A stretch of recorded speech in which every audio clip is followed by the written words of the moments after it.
And now we'll go to the gentleman from Iowa, Mr. Nunn. And I hope the tie does not get you in trouble back in Des Moines. But we'll say it's probably brief that you have this on. I'm grateful for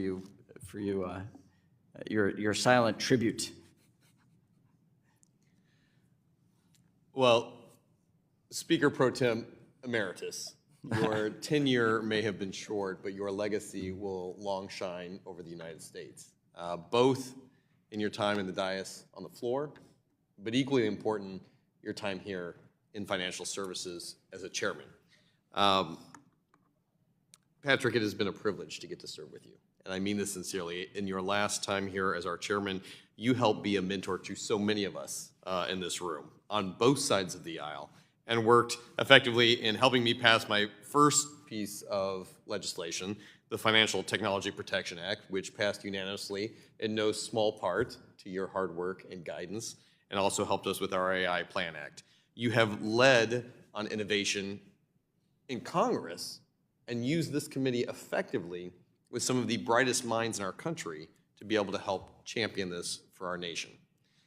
And equally, you have always been a strong advocate for the men and women of North Carolina.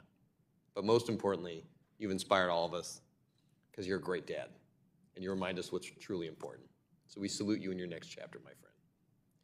You've also set us up for success here, and I hope that Congress will act quickly, not just on the bipartisan bills that you and I have gotten to work on, but as we move into this next chapter in 2025. The next Congress must look for solutions that provide innovators with regulatory clarity and give consumers more choice, that increase access to capital, that break down barriers for small businesses, and make Americans the #1 place for innovation. I'm confident that we can achieve these goals in a bipartisan manner as innovators, consumer protection, financial inclusion impact all Americans, regardless of their political background. So with that, I'd like to get started. Talking to another great dad, Mr. Ward, and little Mr. Ward. You look sharp in that suit, brother. Like many people in this room, I hear from my constituents about their ability to access cash, grow their business, and bring jobs to places like my home state of Iowa. Now, we are both Midwesterners, and I know that businesses in the middle of America face greater difficulty in raising cash and resources. In your view, what are the most important considerations to increase capital and lower barriers for small companies in locations like being in the heart of the heartland? Yeah, thank you, Congressman. I continue to believe that entrepreneurs will follow where investors are. And the more that we can attract investors to your local communities, the more that we can create critical mass around those investors, that will bring the entrepreneurs, that will bring the employees. And it's a feedback loop. It's a snowball effect. You bring a few investors in, they bring a few entrepreneurs in, they start a few companies, they bring employees, and those employees, those entrepreneurs then go on to be local investors. Those employees go on to be the next generation of entrepreneurs, and that cycle starts. It's a 10, 20, 30-year effort, but we're seeing this happen in other states that aren't on the coast, and I hope to see it in Iowa as well. I think across the Midwest, we have a great opportunity with this, and using your model going forward, I think is an ability for us not only to get more capital in, but to continue to grow these homegrown innovations at frontline users across the country. Mr. McCauley, I'd like to just highlight here on the technology piece, blockchain. It's going to serve as the building block for the next generation of internet technology. We must ensure this next generation exists right here in the United States and isn't created in a place like China, candidly. The Anchorage Digital, your firm, was recently approved monetary authority in Singapore to receive a major payments institution license. Can you compare it to your experience here in the U.S.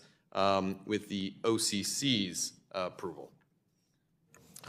Thank you, Congressman. Fantastic question. What we've experienced with the Singapore Monetary Authority is a long and comprehensive process in order to become licensed there. Some of the high points that I think they've done really well are clear process and clear understanding of what the rules are for institutions that participate in the digital asset industry, and clear guidelines on the tokens.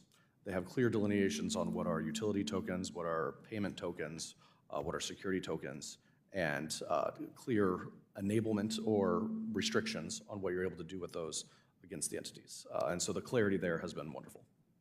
And that piece is a playbook item that we could bring here, I think, to the United States as well. You've proven it to be successful, so I thank you for that. With my limited time, I want to say to my colleagues in Iowa, I took a man from North Carolina to show me how to be fashionable. And even if only for a day, my friend, Mr. Chairman, thank you for all the mentorship you've given us. This may be the last time that we officially wear this here, but we are grateful for your leadership on it. I don't want to With get you that, into political thank you, Mr. trouble Chair, I yield. for the bow tie, but Zach, thank you. Thanks for your friendship as well. Thank you for being a great